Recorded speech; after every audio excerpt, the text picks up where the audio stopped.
Binatang purba itu terkunci dalam gua. Mahkota di kepalanya menempel di batu. 10 tahun yang lalu makhluk ini membantu manusia. Tapi setelah perang berakhir, dia dikurung karena kekuatannya. Mereka menguncinya di sini. Lalu Dong Natlong melihatnya terjebak. Dia merasakan sakit dari binatang itu. Natlong mencoba membantunya, tetapi kepalanya sulit untuk dikeluarkan. Natlong menggunakan kait besi untuk mengangkat mahkota darinya. Lalu Natlong membawa obor agar membuatnya takut. Lalu dia berhasil membantunya keluar. Sebagai ucapan terima kasih, monster itu memberi telur untuknya. Karena perbuatan baiknya, takdir Dong Natlong pun berubah. Beberapa hari lalu Bakyen dan Nam Trie mengalami pertempuran. Nam Trie kehilangan panglima. Kaisar mengadakan festival seni bela diri dan meminta setiap klan menunjuk 3 orang hebat. Pemenangnya akan mengambil posisi panglima. Mereka bertiga mendengarkan berita ini, lalu meninggalkan desa. Seorang diserang oleh kalajengking raksasa. Makhluk itu segera membunuhnya. Saat kalajengking raksasa menyerang Natlong, dia segera mengayunkan pedangnya. Karena dia mengikuti latihan perang sejak kecil, dia memiliki keberanian yang tinggi. Namun kalajengking raksasa muncul. 2 kalajengking raksasa hendak bertarung. Namun Natlong tak takut. Dia berhasil menumbangkan 1 kalajengking. Makhluk lainnya datang menerjang. Natlong tidak menyadari bahayanya. Kemudian memotong makhluk itu, lalu mengeluarkan dagingnya. Mereka pun melanjutkan perjalanan. Karena 1 orang hilang, mereka pun memasuki kota Bakyen. Dia melihat seseorang tergantung. Natlong merasakan kekejaman perang. Setelah memasuki kota, dia melihat orang-orang dikurung. Mereka adalah tawanan perang. Ini adalah markas pasukan Bakyen. Biksu pun menyambut mereka, ditemani anjing Tibet raksasa. Dia terlihat sangat jahat. Setiap orang berlutut secara bergantian. Tapi 1 orang tidak berlutut. Dia pun marah saat dia hendak mengambil senjata. Kakinya diikat oleh Natlong dan memaksanya untuk berlutut. Ternyata dia dendam pada Taisu.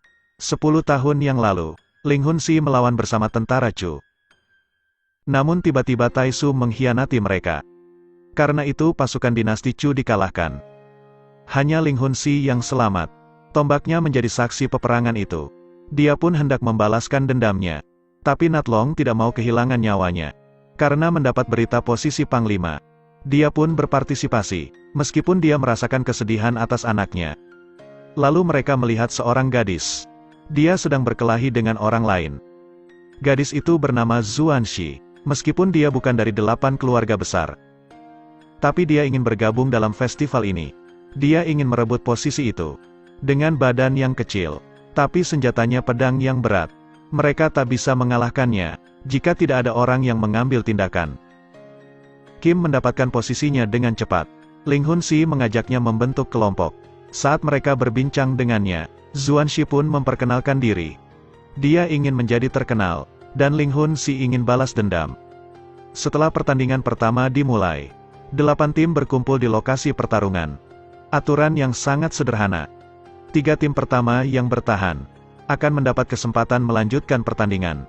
Namun setiap kelompok harus diikat dengan rantai besi. Untuk menguji kekuatan tim dan keharmonisan tim itu, bersamaan dengan suara gemuruh gong besar, perlombaan pun dimulai. Setiap tim bertarung dengan sengit. Tak hanya diserang, mereka pun harus menjaga keseimbangan. Karena rantai besi yang besar di bawah mereka. Mereka harus berhati-hati. Jika seseorang terjatuh, maka 1 kelompok kehilangan nyawa mereka. Kini tersisa 5 tim. Tantangan pun semakin sulit. Arena pun kini berputar. Mereka pun mulai kewalahan. Namun tak sampai di situ, bola besi besar menggelinding ke arah mereka. Tim lain menggunakan senjatanya untuk menghindar. Mereka yang terlambat bereaksi akan dihancurkan. Salah satu kelompok bergelantungan dari bawah, lalu menjadi tim pertama yang tiba di garis akhir. Ling Hunsi yang tak sabar hampir jatuh. Natlong segera menyelamatkannya. Pihak musuh hendak menjatuhkannya, namun beruntung mereka akhirnya selamat dan menjadi posisi kedua. Kini hanya tersisa posisi akhir. Orang etnis terjebak di kawat rantai. Dalam situasi mendesak, Pan Tin Fu hanya bisa memotong kaki anggota timnya. Lalu mereka pun mendapat posisi ketiga. Untuk tim yang kalah, mereka mendapat tanda kalah di wajah mereka. Kompetisi putaran kedua dimulai. Ketiga tim harus pergi menuju Beast King. Tim yang bisa mendapatkan telurnya bisa melanjutkan ke final. Semua orang mendapatkan kesulitannya. Saat mendapatkan telur raja, makhluk buas pun muncul, dan tanpa ragu menyerang mereka. Karena menghadapi banyak kendala, Beast King terjebak di gerbang masuk. Namun tim Nathlong membantunya untuk keluar. Beast King pun memberikan telur pada mereka. Pada akhirnya, mereka maju ke final. Saat di arena, Kepala Jenderal meminta mereka untuk berhenti. Namun jika tidak nyawa mereka terancam, dihadapkan pada pilihan yang kejam. Mereka bertiga terkejut, lalu seseorang wanita mistik muncul. Lalu mereka dibawa pergi ke hutan mistis yang legendaris. Tempat ini dapat menjawab semua keraguan. Nathlong tak tahu apapun tentang dirinya. Namun ternyata dia mantan Kaisar Yen Utara. Dia pun memiliki tanda Bak Yen. Ling Hunsi pun sangat marah. Namun Nathlong tak mau persaudaraan mereka hancur. Lalu Ling Hunsi berbalik untuk pergi. Zuanshi berusaha menghentikannya, namun Ling Hunsi mengancamnya. Zuanshi yang patah hati pergi. Namun Tai Su menghadang Zuanshi. Karena dia tidak ingin mereka mengikuti final. Namun Zuanshi kini kelelahan. Dan juga pedang yang berat menghabiskan tenaganya. Zuanshi pun ditaklukkan.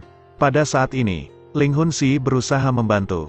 Tapi Tai Su mengancam Zuanshi akan dibunuh. Dia melihat wanita itu disiksa. Ling Hunsi pun tidak tahan. Dia menyerahkan dirinya untuk menjadi tawanan. Dan berharap dapat melindungi Zuanshi. Namun Tai Su tetap membunuhnya. Dia menusuk Zuanshi di depan Zuanshi. Ling Hunsi pun menyesal karena kecerobohannya. Ketika Nathlong tiba, Zuanshi menggunakan tenaga yang tersisa. Dan memintanya menemukan Ling Hunsi. Jangan salahkan dirimu sendiri. Meskipun waktu yang tidak banyak. Tapi aku merasa senang telah bersama kalian. Setelah menguburkan Zuanshi, Nathlong mendapat berita dari kelompok etnis. Karena biksu itu hanya ingin membunuh mereka. Di saat yang sama, Ling Hunsi hendak dibunuh. Karena dituduh menjadi pengkhianat. Saat ini, Nathlong pun datang. Dan meminta pertarungan dimulai. Tujuan mereka agar dia berkelahi dengan Ling Hunsi. Tapi Ling Hunsi hanya melamun. Karena dia merasa bersalah atas Zuanshi. Nathlong berusaha melindunginya. Ling Hunsi pun tersadar. Lalu membantu Nathlong. Melihat situasi ini, Tai Su pun memulai rencananya. Lalu semua orang berkelahi. Ternyata dia adalah mata-mata Bak Yen. Dia ingin menggulingkan Nam Trie. Lalu merayu Kaisar untuk menyelenggarakan acara ini. Dan menghancurkan orang-orang yang hebat. Di tengah situasi mendesak, Kaisar pun bersembunyi di istana. Tetapi ini adalah rencana musuh. Semua orang terkunci di dalamnya. Situasi semakin parah. Nathlong dikalahkan oleh jenderal. Saat dia terpojok, musuh pun membuat baju Nathlong koyak. Dia melihat tanda itu di lengannya. Dia pun berhenti. Nathlong segera menyerangnya. Mengapa kau memihak musuh? Di sisi lain Ling Hunsi diserang anjing Tibet. Dia pun kesulitan untuk bernapas. Untungnya orang dari Elang datang. Suku lain pun datang untuk membantu. Semua orang bergabung untuk membunuh anjing itu. Di tengah pertarungan, Tai Su menyelinap pergi. Dia menyiapkan jebakan. Minyak pun ditumpahkan. Dia ingin membakar semua orang. Dan menggunakan layang-layang untuk melarikan diri. Nathlong mengetahuinya, lalu melompat untuk menghentikannya. Suhu di istana meningkat dengan cepat. Semua orang hendak melarikan diri. Namun mereka terjebak. Kaisar meminta bantuan di balik pintu. Dua orang mendobrak dengan sekuat tenaga. Kaisar pun diselamatkan. Tapi Ung Chuan menjadi korbannya. Di sisi lain Nathlong hendak memotong layang-layang. Tai Su kehilangan keseimbangan dan jatuh. Ling Hunsi menendang dia, karena kemarahan yang luar biasa. Dia membalas dendam untuk mereka yang meninggal.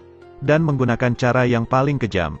Tai Su pun mati. Meskipun bencana telah berakhir, Nam Trie dan Ling Hunsi dinobatkan sebagai panglima. Karena tindakan mereka yang berani. Mereka pun membuat patung Zuanshi. Sebagai tanda penghormatan. Dia adalah pahlawan kota. Mereka pun menuju kuburan Zuanshi. Dan merayakan kemenangannya. Cerita pun berakhir. Terus ikuti Edelweiss Review untuk mendapatkan update cuplikan film berikutnya.